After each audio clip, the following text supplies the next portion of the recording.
¿Cómo pasar de esto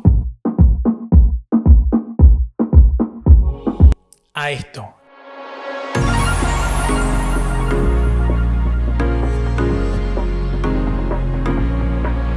En tan solo 4 años. Sin ningún crédito bancario y sin socios inversionistas. Te revelaremos los 10 pasos para lograr el éxito en tu salón. Y el último es el más importante. En primer lugar, tenemos salir de tu zona de confort. ¿Por qué decidimos colocarle este primer escalón, salir de tu zona de confort, Chris? Mira, nosotros decidimos eso porque yo siento que todos nos vemos en ese punto en donde estamos cómodos en un trabajo, cómodos de una manera que ganas cierta cantidad de dinero y te sientes bien. Pero yo siento que llegan momentos en donde realmente tienes que pensar y decir cómo hago para seguir más arriba. Y yo siento que a todos nos pasa y a nosotros nos pasó con el tema de la pandemia. Cuando llegó realmente fue difícil, porque sí fue difícil. Yo tenía una hija que me iba a nacer y yo pensaba mucho y todo eso, yo siento que todo eso se encontró, la crisis de la pandemia, el nacimiento de mi hija y yo dije, wow, ¿ahora qué tengo que hacer? En ese momento, bueno, a Cristian le estaba pasando algo totalmente diferente porque estábamos separados. Él estaba en Puerto Montt, yo en La Serena. Pero bueno, esa historia se la tiene que contar Cristian porque realmente lo de él también fue muy, muy diferente. Sí, estaba yo acá en Puerto Montt, como dice Chris, y yo empecé haciendo delivery, empecé a repartir comida, porque obviamente la peluquería donde yo trabajaba cerró, y esa peluquería cerró como durante 2 años aproximadamente, que duró todo cerrado aquí en Puerto Montt. Y yo empecé a hacer delivery y luego empecé a dar de cuenta que los clientes me estaban llamando para cortarse el cabello y yo tenía un salvoconducto porque yo entregaba comida delivery. Entonces yo salía a las calles que estaba entregando comida, pero en realidad lo que hacía era cortarle el cabello a mis clientes. Y básicamente eso es como salir de tu zona de confort. Yo salí de esa silla cómoda donde estaba todos los días cortando a mis clientes y tuve que salir a hacer cosas diferentes que no estaba acostumbrado a hacer. Y a veces hay que salir de nuestra zona de confort, salir de ahí, de esa seguridad laboral, de ese sueldo fijo. Si queremos lograr cosas en la vida, hay que dar ese paso. Un paso que sinceramente, creo que no lo hubiese dado solo. No sé si estaba preparado en ese momento mentalmente, pero a mí me obligó la situación y el poder llevar el pan de comida a mi casa. Y bueno, básicamente ese fue como el inicio. Salimos de nuestra zona de confort, ahí empecé a arrastrar a los clientes hacia la casa, empecé a arrastrarlos, le cobraba más caro si iba a su casa y le cobraba más económico si ellos iban a la mía. Los empecé a traer a mi casa, a cortar el cabello. Llegó un momento que ya no podía atender a mis clientes a todos porque eran muchos y ahí es donde le digo a Chris que se venga desde La Serena acá a Puerto Montt. Y Chris se viene y empieza a trabajar conmigo. Pero yo recuerdo que cuando tú me comunicas eso, él me lo comunica la primera vez y yo no le creía porque la situación tan mala que estaba viviendo, bueno, yo creo que a nivel mundial todo, yo no lo creía, no lo pasaba a creer. Él dejó de insistirme y recuerdo que mi cuñada, Andrea, que es la pareja de mi hermano, fue la que siguió insistiendo y ahí fue donde yo tomo la decisión de, bueno, voy a ir a Puerto Montt a realmente probar suerte porque a veces sentimos esa incertidumbre de qué va a pasar. Esa fue salir de su zona de confort Ahí para él. fue salir mi zona de confort. Él tuvo que viajar a otra ciudad, Correcto. a empezar de cero. Esa fue su salir de confort. Sí, porque realmente si yo en La Serena estaba bien porque vivía con otro hermano, pero bueno, cuando yo llego aquí a Puerto Montt, recuerdo que cuando llego, eso fue corte todos los días porque estaba full. Y empezamos a cortar, empezamos a trabajar, pero... Pero recuerda que también fue por un factor importante, que fue el segundo paso. ¿Cuál es el segundo paso? Correcto, el segundo paso, ahí donde iba, y el segundo paso es la publicidad. Y yo recuerdo que estábamos full, teníamos gente, ¿verdad? Pero todo eso fue gracias a esta publicidad. Y mayormente el que lo hacía era Cristian, era mi hermano, que es el que más se mueve en ese tema, porque yo realmente en ese momento no entendía mucho sobre eso. Sí, el segundo escalón fue la publicidad importante. La publicidad para atraer a esos clientes, atraer a todas esas personas, porque sí es cierto que yo llamo a Chris porque está teniendo muchos clientes.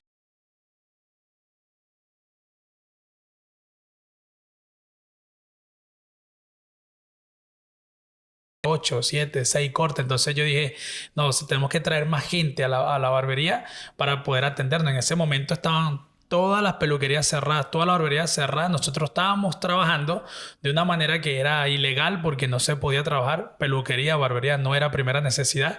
Estábamos trabajando, pero había mucha gente que no lo sabía. Solo era la recomendación, el boca a boca. Sí, Entonces boca a boca. empezamos a hacer publicidad, empezamos a usar las redes sociales, empezamos a pagar publicidad por Facebook, por Google Maps, por los diferentes canales de publicidad para que la gente supiera que estábamos atendiendo, con el riesgo de que también pudiera verlo alguien de la Seremi, un carabinero o algo y nos pudieran multar. Pero son riesgos que hay que tomar cuando uno emprende. Pero mira que gracias a ese riesgo nos llenamos tanto que nosotros, recuerdo que los clientes llegaban a las 7 de la mañana a quererse cortar con nosotros porque lógicamente todo cerrado y los únicos abiertos y haciendo publicidad nos llenamos demasiado. No, y que también sabían que vivíamos ahí, que esa era nuestra casa. Entonces el cliente llegaba y nos tocaba la puerta. Hey, muchachos, atiéndame un corte, porque sabían que vivíamos ahí. Era nuestra barbería y era nuestra casa. Y cuando sucede ya todo esto, que nosotros sentíamos que ya no podíamos con esa cantidad de clientes, decidimos hacer lo que es el tercer paso, que es el contratar barberos. Básicamente, ¿cómo fue eso, Cristian? Contratar barberos, le quisimos colocar este nombre porque es como el nombre correcto decirle, pero en realidad fue más como pedir ayuda. Porque estábamos tan colapsados nosotros ahí en esa casa. Y tenemos que también recalcar que estábamos colapsados gracias a la pandemia. Gracias a que estaba todo cerrado, que Puerto Montt duró 2 años todo cerrado y eso nos ayudó a que la clientela fuera a nuestra casa a atenderse porque no había ningún otro lugar, o sea, era oferta y demanda. No había otro lugar, éramos los únicos haciendo publicidad, que estamos atendiendo masivamente a gente. El resto atendían solo a sus amigos y así, porque el COVID se iban a contagiar, que no sé qué, pero nosotros atendíamos, claro, con tapaboca, con alcohol gel, con todo, pero atendíamos cantidad de gente impresionante todo el día. Entonces le pedimos a unos amigos que nos ayudaran a cortar cabello. Nunca fue como que, hey, eres mi empleado, estas son las reglas, aquí este es el horario, esto es esto, no. Sí, es que uno nunca termina de creérsela cuando está en esa posición. No, entonces era como somos amigos, ayúdame aquí y yo te doy la mitad de todo lo que se genera y listo. Era algo así. Si tú eres barbero, dueño de un salón o estás en ese proceso, comenta ahí, comenta si ya has vivido esto, de tu primera contratación, ¿cómo fue? Déjanos, hay una pequeña reseña, ¿cómo fue tu primera contratación, ese primer amigo con el que trabajaste? A ver si se parece a lo que nosotros vivimos. Y bueno, después de esto llegamos a tener como 4 barberos, creo que llegamos a tener. Sí, fueron 4 trabajando con nosotros en esa casa, que obviamente le vamos a estar dejando imágenes de todo esto como era. No crean que era ahí ya existía Barbería Hernández, pero era solo el logo, los colores, nada más. Pero Barbería Hernández ni parecido a lo que es ahora. Ahí era una barbería normal, escuchábamos música de todo tipo, eso olía a todo, eso andábamos vestidos como queríamos, con gorro, con zapatillas fluorescentes, decíamos grosería, escuchábamos rap, gritábamos, cantábamos, era una locura total. Locura. Era una barbería normal. Entonces nos dimos de cuenta en ese momento de que necesitábamos dar un cambio, o sea, necesitábamos como llevarlo al siguiente nivel. Pero no sabíamos cómo hacerlo, no sabíamos cuál era ese paso que teníamos que dar para lograr el cambio que estábamos buscando, porque nuestro logo es Barbería Hernández Exclusiva, pero por ningún lado éramos exclusivos. Y recuerdo que conversando con Cris en ese momento también había un chico que estaba muy viral en las redes sociales y estaba dando seminarios, estaba dando talleres. Fue como uno de los primeros que empezó a dar seminarios, talleres así. Y nosotros lo contratamos, lo traímos acá a Puerto Montt y ahí es donde viene el siguiente paso, que es el cuarto, que es el cambio de la mentalidad. Es fundamental cambiar tu mentalidad. ¿Cómo fue para nosotros cambiar la mentalidad? Mira, la verdad es que yo recuerdo cuando nosotros empezamos como a armar esto de la marca, que dijimos, bueno, vamos a llamarle Barbería Hernández, vamos a poner exclusivo, que no lo éramos. ¿Por qué Barbería Hernández? Bueno, eso de Barbería Hernández, realmente yo cuando empezamos a buscar, le queremos colocar algo caro. Recuerdo que empezamos a buscar que fuese como diamond, algo como de diamante. Pero nos cansamos tanto de buscar y no conseguir y dijimos, bueno, colocarle nuestro apellido prácticamente. Y colocamos el apellido, le colocamos una corona para que identificara que fuese algo exclusivo y el exclusivo abajo. Correcto. Pero entre todo esto, nosotros sabíamos que teníamos que hacer algo diferente, lo sabíamos, pero no sabíamos cómo hacerlo, cuál era ese paso a seguir, no teníamos como un paso a paso. Y cuando contratamos a este chico que se llama Endris, tremenda persona, yo recuerdo que nosotros lo contratamos simplemente fue para aprender a cortar mejor, a cortar en la parte superior. Porque nosotros creíamos que el degradado nuestra técnica era lo que arrastraba a nuestro público, pero estábamos totalmente equivocados cuando lo conocimos a él. Y ahí fue en donde nuestra mentalidad hizo clic, Sí, cambió. total. Porque Endris es un colega de nosotros, vivía en Venezuela en una zona roja, y recuerdo que cuando él apenas ingresa por esa puerta, ese chico era completamente diferente a lo que nosotros conocemos. Cuando una persona viene de ese tipo de lugar, el chico era educado, hablaba súper bien, buena postura, buena oratoria. Y eso nos hizo a nosotros como decir, oye, ¿qué estamos haciendo? Claro. Hay que cambiar, de alguna manera hay que cambiar. Oye, además era barbero. Y nos estamos acostumbrados a ver un barbero y el barbero es malandro. El barbero es malandro, ¿sabe cómo es? Sí, y él completamente era barbero. urbano y eso nos hizo como sacar de nuestra onda, como que, oye, aquí está pasando algo. Era como, ¿este es barbero o es doctor? O sea, tú no sabías qué era, porque era tan educado que te confundía qué era él en realidad. Entonces, cuando Endris llega acá a Puerto Montt, recuerdo que voy y lo busco al aeropuerto, lo traigo a la casa. Chris no estaba en ese momento, y cuando Chris llega, como a las 1 de la mañana, estaba yo hablando con Endris todavía, yo le digo, Chris, tienes que conocerlo. Increíble. Yo llevaba toda la tarde hablando con él. Toda la tarde lo llevé a comer. Y la madrugada, porque fue cuando se Después acostó. en la noche hablé. O sea, yo vi el seminario un día antes del seminario, ya yo lo había visto. Pero él me había dado tanta información, y demasiada información de valor, que recuerdo que estábamos buscando era técnica, corte de cabello, y yo creo que fue lo que menos aprendimos. El tipo es sequísimo, trabaja súper bien. Pero lo que menos aprendimos con él fue corte de cabello. Aprendimos fue cómo aumentar nuestra marca personal y nuestra marca corporativa. Cómo crear sistemas, protocolos, horarios. Cómo comportarse frente a los colaboradores. Cómo crear respeto. Algo tan sencillo como de colocar una recepcionista en la entrada del salón. Algo tan sencillo como eso. Como cambiar la música. Es una estupidez. Muchos lo ven como una estupidez. Pero nada más, la música que se está escuchando en tu salón marca mucho la diferencia. Sí, demasiado. La música. Y cuando nosotros estábamos en ese proceso que él nos explicó en su tema de sus técnicas de corte, después cuando se acabó el seminario con él, duramos un tiempo más conversando y él nos ayudó como a estructurar ese paso a paso, no todo, sino él nos dio los inicios, mira, háganlo de esta manera y les va a funcionar. Nosotros lógicamente empezamos a implementar otras cositas para que identificarnos, y ahí es en donde tomamos esta decisión, que es este siguiente paso. No, y recuerdo también, antes de que nombres el siguiente paso, recuerdo que estábamos empezando a construir nuestro local y lo llevamos a conocer el local, y él no le gustaba nuestro concepto de los espejos, de las luces, él le gusta una onda más minimalista.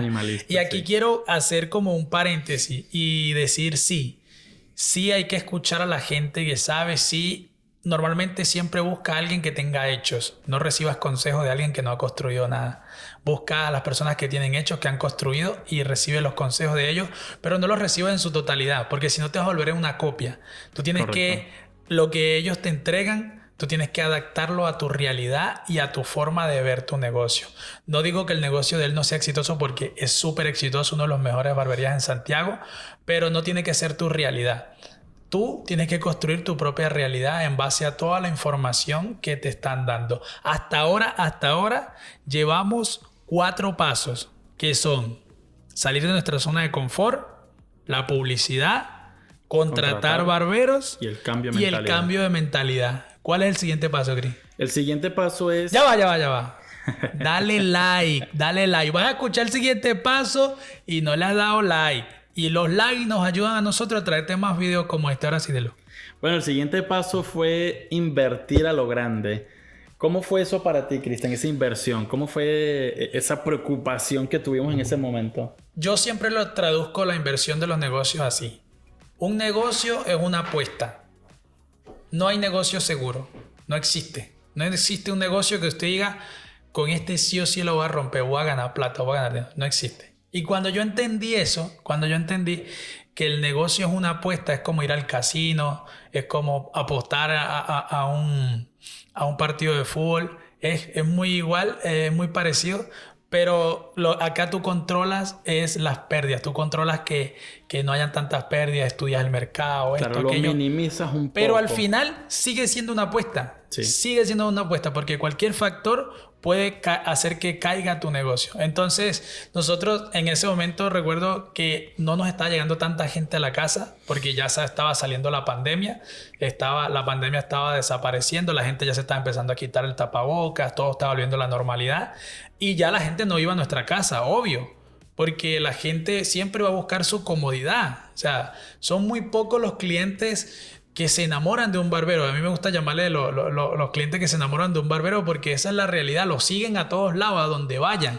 Sin importar si es más costo, si es menos costo, si es más comodidad, si es menos comodidad. Son muy pocos los clientes que se enamoran de un barbero. La mayoría de los clientes, el 80% de los clientes, siempre van a buscar su comodidad, la comodidad de ellos. Por lo menos yo soy una persona que yo siempre ando en auto.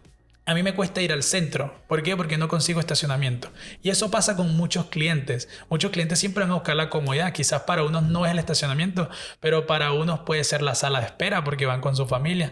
Para otros puede ser, yo trabajo en este centro comercial y en este centro comercial hay una barbería, entonces yo me atiendo acá. Porque mi corte es sencillo y lo puede hacer cualquiera porque al final somos un producto que ellos consumen. Yo recuerdo, Cristian, que cuando nosotros empezamos a buscar este tipo de características en los locales, pero antes de llegar ahí, primero tocamos la puerta en una casa que estaba frente a un centro comercial que era el líder. Ahí realmente lo íbamos a tomar, el arriendo estaba alto para hacer una casa de ese estilo.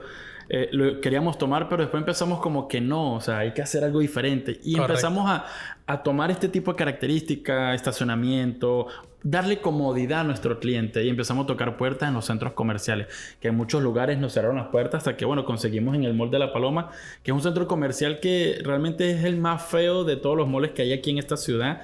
Pero yo siento que nuestro factor diferenciador en ese momento hizo que éramos diferentes, éramos exclusivos. Quisimos implementar eso en ese momento. Entonces eso nos ayudó a que también, bueno, el salón no fuese tanto un riesgo al incorporarlo ahí. Correcto. Y que también, como lo dije al inicio, fue una apuesta. Porque todo lo que habíamos juntado, el dinero que habíamos reunido trabajando en la pandemia, en esos 2 años de pandemia, cortando cabello como locos todos los días, 20 cortes, 25 cortes, con los chicos que metimos la 1 de la después. madrugada Todo trabajando. ese dinero que nosotros juntamos porque no lo gastábamos. Nosotros venimos de una familia que nos ha enseñado a salir adelante. Mi papá es emprendedor, mi mamá igual. Entonces nos han enseñado a nosotros a administrarnos de una manera correcta. Y nosotros lo que hicimos fue comprar autos. Con todo ese dinero empezamos a comprar autos y luego cuando fuimos a abrir el negocio nos dimos de cuenta de que teníamos que vender los autos. Ese fue nuestra cuota inicial, ese fue nuestro crédito. Nosotros mismos nos financiamos, vendimos nuestros autos para poder crear nuestro negocio. Y también ahí entra un tema de que nosotros dijimos, no, ya, con 5 millones lo construimos, para decir una cifra. Vendimos un auto y no nos alcanzó ni para colocar el piso del local. No nos alcanzó. Pero ya estábamos metidos en el problema. Ya habíamos firmado un contrato por 1 año legal, donde si no lo cumplíamos teníamos que pagar todos esos 12 meses de renta. Sin producir nada. Sin producir nada. Y dijimos, no, o sea, aquí ya metimos la pata, ahora hay que terminar de ensuciarnos. Y ahí yo creo que hay eso, el tú estar en ese tipo de situación te hace correr, no caminar, te hace correr. Sí, es que cuando estás acorralado es donde saca las garras. Ahí es donde todo el mundo... Cuando la gente está tranquila, no salen ideas, no sale nada. Porque la gente está tranquila. Pero y ahí es donde vamos a lo que les venimos comunicando, la zona de confort. Correcto. Cuando la gente está acorralada, cuando están ahí presionados, no tengo para esto, no tengo para aquello, ahí es donde salen las mejores ideas, salen los mejores proyectos, sale todo. Y así fue. Empezamos a vender nuestros autos, nuestras esposas. Obviamente es normal. Si tienes una esposa que es un poquito pesimista o te dice, no lo hagas, vas a fracasar, aquello, coméntalo ahí, coméntalo. Es normal, es normal. Esto ya lo hemos visto en 10,000 podcasts y es normal. Siempre la esposa de uno es como ese... retención que te frena, pero no porque no te quiera ver crecer, sino porque no quiere que lo pierdas todo lo que has construido con esfuerzo. Correcto. Pero en la vida hay que apostar. Hay que Así apostar. es. Lamentablemente en la vida hay que apostar. Y en ese momento apostamos. Ellas estaban en contra de nuestra voluntad, pero igualmente lo hicimos, apostamos a lo grande. Por eso se llama apostar a lo grande, invertir a lo grande, porque ahí apostamos a nuestro negocio. Empezamos Correcto. a todo lo que teníamos lo empezamos a invertir y nos quedamos sin uno. Me acuerdo que nos quedamos sin Cero, nada, cero, sin nada, sin completamente nada, cero. sin nada, sin nada, sin nada. Nos tocó Sin nosotros nada. hacer papel de maestro, Empezamos llegar a y pegar construir. parte del porcelanato, construir algo, hacer... Recuerdo que el vecino que estaba al lado de nosotros nos decían, ustedes son los maestros, y cuando abrimos el local se echa a reír porque nos vio cortando cabello y que éramos los dueños y como que, oye, ya va, ¿ustedes no eran los maestros o son los dueños? No, Eso fue... y también nos buscó un local que estaba construyendo al lado, nos buscaba para contratarnos para construir el local de ellos. Nosotros somos barberos, nosotros no somos maestros. Pero Sí, bueno, sí. es parte y ahí viene el siguiente paso, el siguiente escalón, porque nos costó tanto, pero es que esto sí nos costó tanto Sí. abrir nuestro primer local, que lo queríamos tanto, le teníamos es como un hijo. Como cuando tú ves nacer a tu hijo, lo quieres tanto que no quieres que nadie te le falte el respeto, que nadie te lo trate mal, que nadie venga a hacerle daño. Y como nos costó tanto abrir nuestro primer negocio, ahí es donde viene el siguiente escalón, que es